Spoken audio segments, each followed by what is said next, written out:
Hi guys, quick trade review. This is Gbsn from 527, 527. Gapped up huge. I keep notes of all my gappers so I can go back and replay them with Think on Demand. I don't know. My process is I find the gapper. I want to figure out what the catalyst is. So I go to StockTwits or Twitter or just Google search it or whatever to figure out why it's gapping. Just use a little common sense to make sure it's legit. I didn't have notes on why this one was gapping, so I wasn't quite sure. Anyway, big gapper. So I'm looking for on all these gap and goes, I'm just looking for like ORBs. You can see we're, up pretty big out of the gates there. There's pretty good pre-market action there, price action. So looking for an ORB.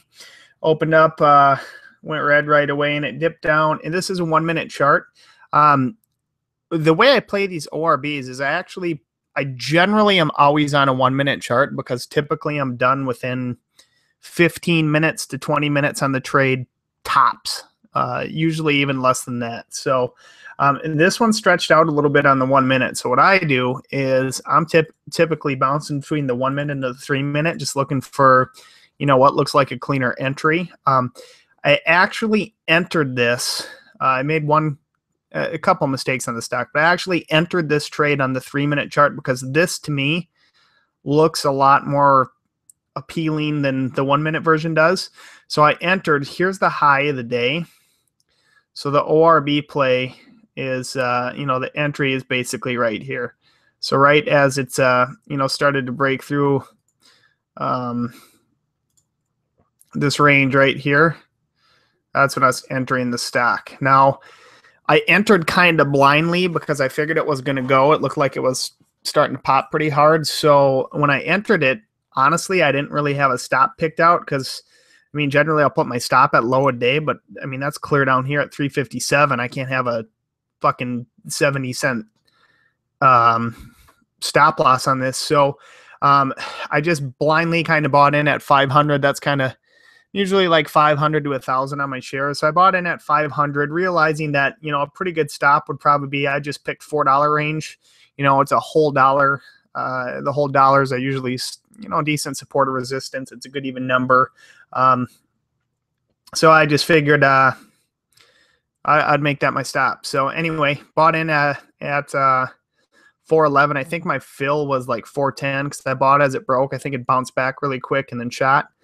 And then what I was looking at, my first 300 shares, let me go back to the 1 minute chart because once I actually got into the stock, I switched back to the 1 minute right away. And then I made my first sell right here before it actually wicked up a little bit higher there.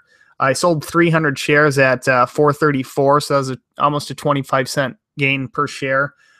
So again, on my ORBs, I scale out pretty early just because I want to get a house trade as quickly as possible, lock in some profits, even if it's not a ton.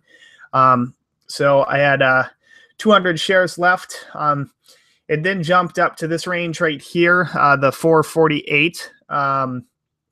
That to me, I just wanted to get a little more in the books. So I sold off another 100 shares there. And then my final position, my lotto share, I just let ride. So, my rule on these is I won't sell that final share until I break the previous candle's low. So we went here, the next candle, there's no real reason to sell here. This one spiked up and then it just kind of trended sideways for a little bit here. I actually sold as this red candle right here broke this green candle's low. So that's my trigger to sell. I sold, I think I got filled a little bit lower at the 444. So all in all on the trade, $147 is what I made on the trade. And, that's pretty good considering I didn't really have my risk, calculated too closely where I could have, realistically with what I normally do, I could have had 1,000 shares of this. I would have been looking at, easily 200 plus. So that was Gbsn for me on 527. Thanks.